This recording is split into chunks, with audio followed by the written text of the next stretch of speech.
सर्दियों में कंबल में बैठ के चाय पीते हुए अपना मनपसंद शो देखना कितना रिलैक्सिंग है, नहीं है? लेकिन वो तभी जब आपके कमरे का टेम्परेचर मेंटेन रखने के लिए एक बढ़िया रूम हीटर काम कर रहा हो। लेकिन अब कंफ्यूजन यही है कि आखिर कौन सा रूम हीटर बढ़िया है? क्या वो ऑयल फिल्ड रूम हीटर है, या वो हेलोजन रूम हीटर है, या कोई और?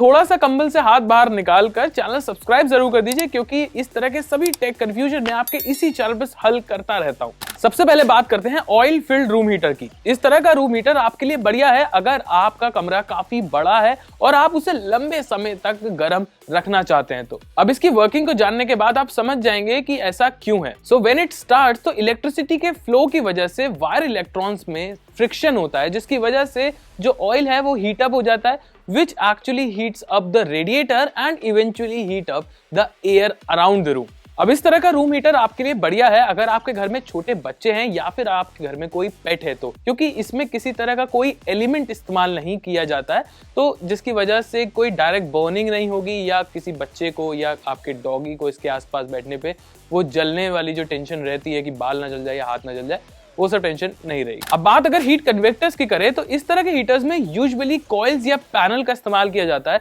जो कि इलेक्ट्रिसिटी के फ्लो की वजह से रेड हॉट हो जाते हैं, and this process is called convection. और इसके साथ ही जब फैन या ब्लोअर के जरिए इस हीट को कमरे में स्प्रेड किया जाता है, तो आपको जल्दी ही वार्मनेस महसूस होने लगती है। इस तरह के रूम हीटर्स में आपको यूजुअली 2 या 3 अलग अलग हीटिंग मोड्स देखने को मिल जाएंगे, और इनके चलने पर आवाज भी काफी होती है। लेकिन ये जो रूम हीटर है ये काफी तेजी से आपके कमरे को गर्म करता है, लेकिन ये ज्यादा लंबे समय तक कमरे को गर्म नहीं रख पाता। जैसे ही ये रूम हीटर बंद होगा, आपको वापस से सर्दी का एहसास हो जाएगा। लेकिन मुझे याद है बचपन में मैंने भी इस रूम हीटर को इस्तेमाल करा, तो इस रूम हीटर का इस्तेमाल सबसे ज्यादा मैंने तो अपने स्कूल जाते समय बाल सुखाने में करा था। आपने कहाँ करा था? मुझे कॉमेंट करके जरूर बताइए। अब बात अगर हेलोजन हीटर्स की करें, तो इनका मैकेनिज्म थोड़ा अलग है। हेलोजन हीटर्स में रॉड्स का इस्तेमाल किया जाता है, जो कि इलेक्ट्रिसिटी की वजह से हल्के हल्के रेड हॉट हो जाती है। अब ये जो हेलोजन हीटर्स होते हैं, ये रूम को डायरेक्टली गर्म नहीं करते, ये रूम के आसपास रखे ऑब्जेक्ट्स को एक्चुअली सही से गर्म कर देते हैं, जिसकी वजह से रूम एक्चुअली में हीट अप हो जाता है, या आपको वार्मनेस महसूस होती है, या फिर अगर आप उसके आसपास खड़े हैं तो आपकी बॉडी को ये हीट अप कर देगा, जिसकी वजह से आपको वार्मनेस महसूस होने लगती है। एंड यही रीजन है कि हेलोजन हीटर्स एनर्जी इफिशिएंट होते हैं। वहीं जो हमारे हीट कन्वेक्टर्स होते हैं, उनमें फैन का इस्तेमाल किया जाता है उनके मैकेनिज्म में, जिसकी वजह से वो ज्यादा बिजली का इस्तेमाल करते हैं।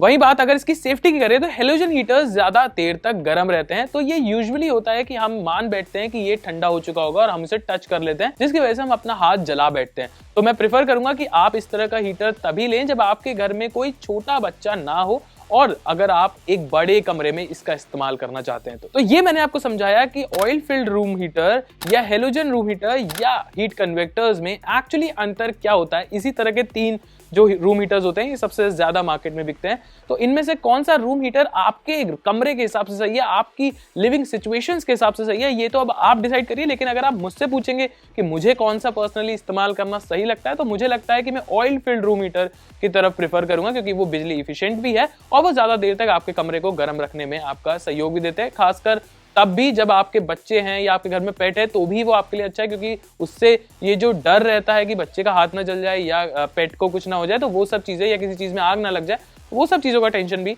खत्म हो जाता है। तो अब अगर आपको ये जानकारी हेल्पफुल लगी है, तो ऐसी और वीडियोस के लिए जागरण हाईटेक को सब्सक्राइब कर दीजिए, क्योंकि इस तरह की वीडियोस मैं आपके लिए लेकर आता रहता हूं। मैं था आपका दोस्त हर्षित अरोरा, मिलता हूं अगले वीडियो में।